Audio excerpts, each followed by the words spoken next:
Olá pessoal, tudo bem? Eu sou o Geordival e neste vídeo eu vou contar para vocês uma historinha do Campeonato Brasileiro lá dos anos 90. Diz aí pessoal, mata-mata ou pontos corridos? Não é o assunto, não é o tópico desse vídeo, mas só para puxar aqui um pouquinho de conversa. Sempre que alguém vai defender Campeonato Brasileiro de mata-mata, geralmente as pessoas dizem o seguinte: o campeonato de mata-mata funciona assim: 20 clubes, classificam-se 8, e aí tem o famoso mata-mata. Primeiro contra oitavo, quarto contra quinto, segundo contra sétimo, terceiro contra o sexto. É assim que é apresentado o mata-mata. Muita gente lembra do mata-mata assim. Mas sabe quantas vezes lá nos anos 90 a gente teve um mata-mata nesse estilo? 20 clubes, classificando-se 8. Sabe quantas vezes? Uma vez, em 1990. Por que isso? Você vai lembrar de outros. Não, eu lembro de 99, 98. Pois é, tinha mata-mata, né? Mas não tinha 20 clubes. Tem um vídeo aqui nesse canal que conta a luta que foi para se ter 20 clubes na primeira divisão. Para ter um campeonato enxuto, só com 20 clubes disputando, né? A gente de 1993 até 2005, a gente não teve 20 clubes. Sempre deu alguma confusão e a gente acabou não conseguindo ter um campeonato com 20 clubes. A gente parou de ter 20 clubes em 92, a última vez que a gente teve foi em 92. Depois disso a gente só voltou a ter 20 clubes em 2006. Essa história está num vídeo aqui no canal, se você não conhece, procure lá depois para você ver a maluquice que era nos anos 90. Bom, no formato de todo mundo se enfrentando, pelo menos uma vez, mesmo que não seja 20 clubes, 24, 26, e que tinha mata-mata. A gente teve em 1990, sim, eram 20 clubes em 90, em 96 a gente teve, mas não era 20 clubes, 98, 99, 2002. A gente teve esse sistema aí de mata-mata.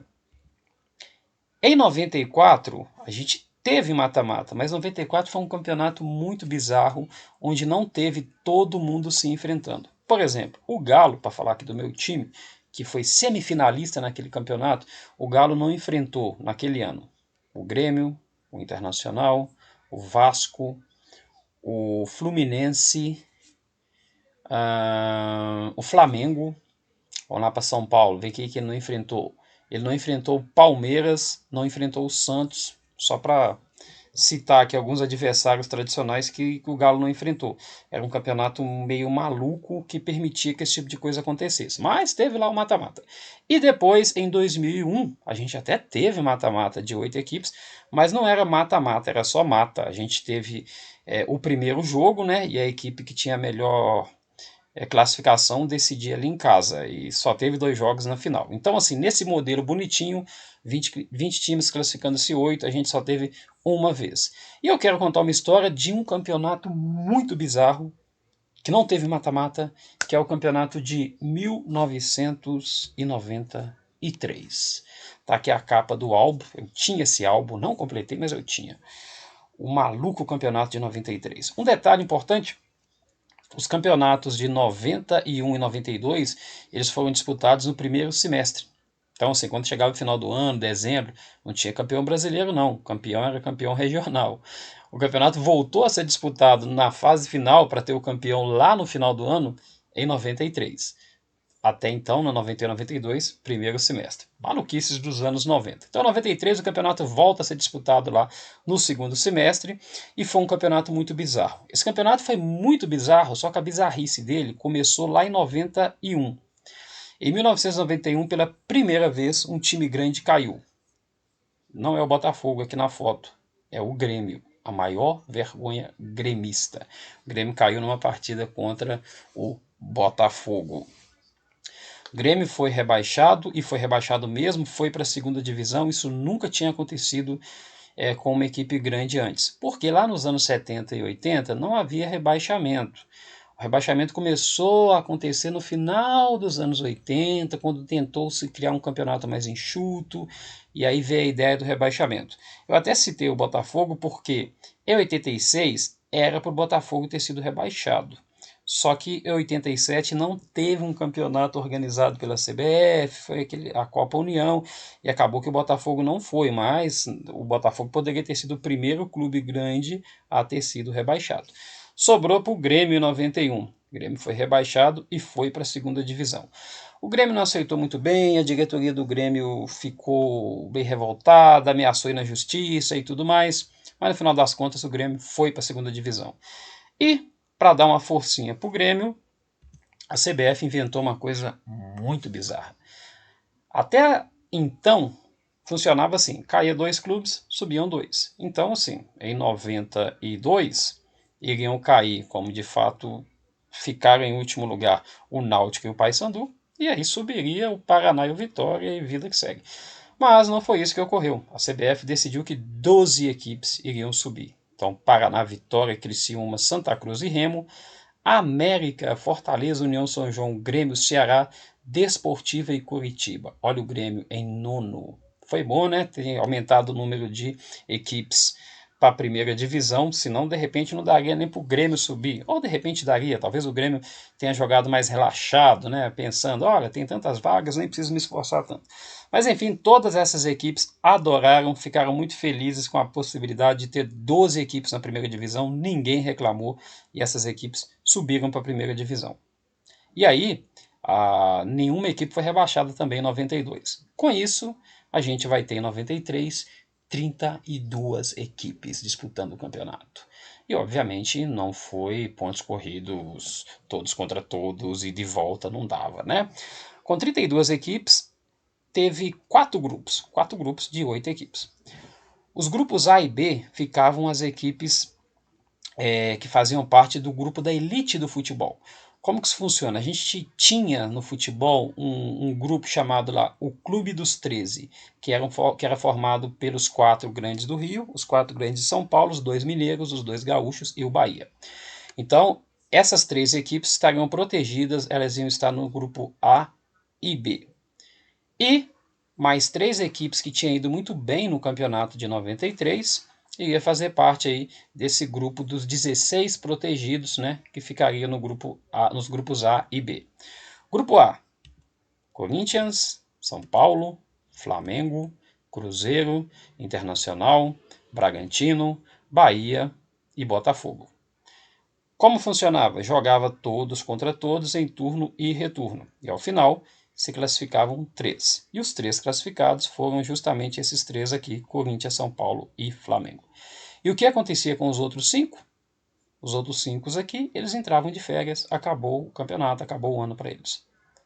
Não tinha rebaixamento para eles. Tá aí a proteção que eu falei. Grupo A e B seriam as equipes protegidas.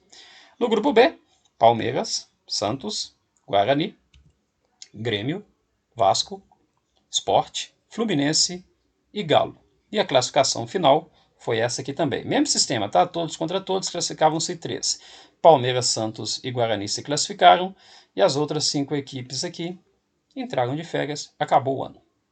Então, grupo A e grupo B, havia uma proteção para os clubes grandes. Eles não correriam o risco que o Grêmio correu. Inclusive o Grêmio, que classificou-se em nono, né, na Série B, estava aqui no grupo aqui dos protegidos. O Paraná e o Vitória, né, que tinham sido as equipes de destaque na Série B do ano anterior, não tinham proteção para elas. Nos grupos C e D ficavam o restante das equipes sem direito a essa proteção especial. O grupo C tinha o Vitória, o Remo, o Paysandu, o Náutico, o Ceará, o Santa Cruz, o Goiás e o Fortaleza. Você pode perceber aqui que era composto na maioria aqui por equipes do Nordeste, né? Tinha 2 equipes do Norte, o Paysandu e o Remo, e uma equipe do Centro-Oeste. Talvez para evitar ali possíveis desgastes com viagens e tudo mais. Você tinha clássicos aqui regionais, né? Santa Cruz e Náutico, Fortaleza e Ceará, Remo e Paysandu. E nesse grupo C classificavam-se apenas 2 equipes. E aí foi o caso do Vitória, que ficou em primeiro lugar, e do Remo, que ficou em segundo. O Paysandu entrou de férias, o Náutico também, e o restante aqui, os 4, foram rebaixados. Sim, tinha rebaixamento no grupo C, Os 4 últimos seriam rebaixados. Segunda divisão para eles. Eram 4 equipes que estavam na segunda divisão. Aliás, as 4 não, a Goiás não estava. Dessas 4 equipes, 3 já estavam na segunda divisão, subiram naquele grupo lá dos 12, né? Voltavam para a segunda divisão. Goiás não, Goiás estava na primeira divisão no ano anterior e dessa vez caía para a segunda divisão. O grupo D tinha a Portuguesa, o Paraná, União São João, o Criciúma, o América, o Curitiba, o Atlético Paranaense e a Desportiva Ferroviária, última vez que a Desportiva disputou aí um campeonato de primeira divisão. O que acontecia aqui?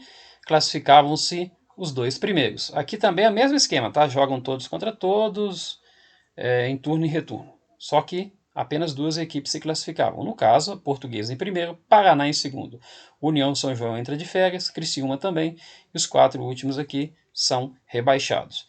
Essas 4 equipes aqui, apenas o Atlético Paranaense estava na primeira divisão no ano anterior, em 92. Os outros 3 subiram lá naquele grupo dos 12 e foram rebaixados aí novamente. Bom, 8 equipes rebaixadas, né? Ninguém reclamou quando subiram 12, mas no rebaixamento vai dar confusão. E daqui a pouco eu falo da confusão. Vamos seguir aqui no campeonato. Bom, as equipes dos grupos C e D, elas não se classificavam direto e já ia para a fase final do campeonato. Tinha playoffs, porque só podiam ir 2 para se juntar aos 6 lá do grupo de elite do futebol. Então a gente teve Paraná 1, Vitória 1, Remo 5, Portuguesa 2. Jogo de volta, Vitória 0, Paraná 0. Qual que era o critério? Equipe de melhor campanha, né? Quem estava em primeiro lugar no grupo. No caso aqui, o Vitória era o primeiro do grupo C. O primeiro do grupo levava vantagem de jogar por 2 resultados iguais. Classificou-se o Vitória. E aí a Portuguesa, que era a primeira colocada do grupo D, ela enfrentou o Remo fora de casa, perdeu de 5-2 e no jogo da volta ganhou por 2-0, mas no critério de desempate, se o Remo marcou mais gols, o Remo se classificou. Então, Remo e Vitória se juntariam aos grandes do futebol brasileiro. E aí, você já sabe, né, não tem mata-mata, já te contei que nesse campeonato não teria. As 8 equipes foram divididas em 2 grupos, os grupos E e F. No grupo E tinha o Vitória, o Santos, o Corinthians e o Flamengo. Se você não conhece a história, você olha aqui e já pensa, pobre Vitória, mero coadjuvante. Flamengo, que era o atual campeão brasileiro, o Corinthians, o Santos, enfim. Você vai imaginar que a disputa ficou aqui entre os 3, né? E o Vitória só assistindo. Nananina não. O Vitória se classificou. Como é que era o esquema aqui? Jogavam todos contra todos, turno e retorno, e ao final o melhor do grupo se classificava. E o melhor foi o Vitória. O Vitória ficou em primeiro lugar. O Vitória tinha um grande time, mostrou ali um grande futebol e desbancou Santos, Corinthians e Flamengo e chegou à final do Campeonato Brasileiro. Um campeonato que tinha sido criado para proteger ali os clubes, né? Os grandes. Tem ali o Vitória se intrometendo na festa e indo para a final do Campeonato Brasileiro. E do grupo F tinha o Palmeiras, tinha o São Paulo, aliás, tinha o Guarani e o Remo. E aí, zebra nesse grupo? Não, aqui não teve zebra, aqui a disputa foi mesmo São Paulo e Palmeiras, Palmeiras e São Paulo. Teve um jogo entre os dois ali no segundo turno do grupo, Palmeiras 2, São Paulo 0. Palmeiras se classifica, Palmeiras foi para a final do Campeonato Brasileiro. Detalhe nesse grupo foi que o Guarani só ganhou um jogo, foi uma partida contra o Remo, e ganhou muito bem. O Guarani fez 8-2 no Remo, um placar aí digno de Bayern e Barcelona, né? Brincadeira, mas enfim, é uma goleada sensacional que a gente não teve nada próximo disso, né? Nos anos aí anteriores, mas foi uma vitória espetacular do Guarani. E o Palmeiras foi para a final para enfrentar o Vitória. Palmeiras e Vitória, Vitória e Palmeiras. Palmeiras tinha a melhor campanha, então o Palmeiras fez o primeiro jogo em Salvador e ia decidir o jogo de volta em São Paulo. Primeira partida, lá em Salvador, na Fonte Nova, Palmeiras vence por 1-0. Quem fez o gol do Palmeiras? O Edilson Capetinha, o Edilson que discorda do craque Neto, o Edilson que é comentarista lá do programa do Neto, o Edilson que é corintiano, que tem uma identificação muito grande com o Corinthians, mas o primeiro clube grande da capital paulista em que ele jogou foi o Palmeiras. Edilson surgiu lá no Guarani em 92, e aí a empresa, essa que está na camisa do Palmeiras, que injetava dinheiro, né, a Crefisa deles da época, né, apesar de essa empresa aí ser uma empresa de laticínios, né, não tem nada a ver aí com finanças, mas injetava muito dinheiro na época também no Palmeiras, e aí o Palmeiras trouxe o Edilson, e o Edilson brilha no Palmeiras, era o camisa 10 do time, jogava ali no meio campo, um dos craques do Palmeiras. E é baiano, jogando na final contra um time baiano, ele faz o gol, Palmeiras 1-0. E na volta, uma época diferente do que é hoje, né, o Palmeiras tinha um estádio bem menor do que tem hoje, né, o Parque Antártica. O rival, o Corinthians, jogava lá no Pacaembu, mas sempre que essas equipes iam fazer um clássico, por exemplo, Palmeiras e Corinthians, os jogos aconteciam sempre no Morumbi. E as finais de campeonato também. O Morumbi era o palco em São Paulo para os grandes jogos, então a final do Campeonato Paulista, mesmo não tendo lá, Campeonato Paulista, não, desculpa, Campeonato Brasileiro, né, de 93, mesmo não tendo o São Paulo dono desse estádio, foi realizada lá no Morumbi, Palmeiras e Vitória. E o Palmeiras vence por 2-0 o segundo jogo, gols aí do Edmundo e do Evaí, a dupla de ataque palmeirense. Essa aqui é a foto oficial dos caras que jogaram essa partida, né? Tem aqui o Mazinho, o Roberto Carlos, o César Sampaio, o Tonhão, o Sérgio, o Antônio Carlos, o Edmundo, o Daniel Frasson, o Evaí, o Edilson e o Zinho. Esse foi o time do Palmeiras, campeão brasileiro lá de 1993. Palmeiras que não ganhava um brasileiro desde 73. Bom, o Vitória, vice-campeão brasileiro, tinha um grande time também, né? Time que desbancou lá, como vocês viram, Corinthians, Flamengo, Santos. Então, era uma equipe bem interessante. Alguns jogadores de destaque desse time, né? No ataque, o centroavante Claudinho era um bom atacante. O Petkovic, aliás, Petkovic não, Petkovic viria depois, né? O Piquete, que era um atacante de lado que tinha jogado antes pelo Botafogo, né? Ele conseguiu ser vice-campeão 2 vezes. Ele tinha jogado no Botafogo em 92, tinha perdido o brasileiro para o Flamengo, vice-campeão pelo Vitória. O Alex Alves, aquele que comemorava gols dando cambalhotas, né? Acho que a grande fase do Alex Alves depois acabou sendo lá no Cruzeiro. O Paulo Isidoro, que não tinha esse nome, mas que tinha esse apelido porque se parecia fisicamente com outro Paulo Isidoro, aquele famoso de tantas equipes no Brasil, que disputou a Copa de 82. O Roberto Cavalo, que batia faltas muito bem, que tinha jogado anteriormente lá no Criciúma. O Rodrigo, lateral direito, que acabou não sendo tudo aquilo que se esperava, mas era um bom jogador, rodou por algumas equipes depois. E o mais famoso deles, né, aquele que a carreira vingou mesmo, o Dida. Opa, essa página daqui a pouco eu falo dela. O Dida. O Dida, que começou no Vitória, foi o melhor goleiro desse campeonato, um grande destaque lá do time baiano. Depois ele faria carreira de sucesso também no Cruzeiro, no Corinthians e no Milan, e obviamente seleção brasileira também. Foi o grande nome, o que mais vingou, né, o que mais se destacou na história desse time. Vitória tem 2 times muito bons na história do Campeonato Brasileiro. Esse time de 93 era muito bom, e o time de 99 também era um time muito bom, um time que chegou até a semifinal do Campeonato Brasileiro. Se por acaso algum torcedor do Vitória chegar a ver esse vídeo, comenta para mim aí embaixo qual time você acha melhor, o de 93 ou o de 99. São 2 times aí históricos do Vitória. Então, pessoal, o Palmeiras foi campeão, o Vitória foi vice, 8 equipes foram rebaixadas, 4 equipes do grupo E, e 4 equipes do grupo C e 4 equipes do grupo D. E, obviamente, deu confusão. Por que deu confusão? Se você pegar a classificação geral do campeonato, e os campeonatos dessa época eram bem bizarros, né? Por exemplo, Vitória vice-campeão, 30 pontos. Corinthians terceiro, 31. Bizarro o campeonato, né? Bizarro você ter o segundo colocado com menos pontos que o terceiro. Mas enfim, coisas que aconteciam lá nos anos 90. Os 3 últimos colocados do campeonato, o Bahia com 8 pontos, o Botafogo com 6 e o meu time, o Galo, com 4 pontos, nenhum dos 3 foram rebaixados. Por quê? Porque eles faziam partes do grupo A e do grupo B e já estava pré-estabelecido antes de começar o campeonato que grupo A e grupo B teria proteção, esses times não seriam rebaixados. Isso foi acordado com as equipes antes de começar o campeonato. E aí algumas equipes não concordaram muito com isso por terem sido rebaixadas. Um caso mais famoso, né, mais famoso dessa época foi o caso do América. América aqui de Minas. O América terminou em 16º lugar o campeonato. Ele ficou à frente do Inter, ficou à frente do Vasco, só para citar aquelas equipes que estavam no grupo de elite, né? Ficou à frente também do Fluminense, do Bahia, do Botafogo e do Galo. E o América não aceitou ser rebaixado. Como assim eu vou ser rebaixado? Eu fiquei em 16º lugar num campeonato de 32 e vou ser rebaixado?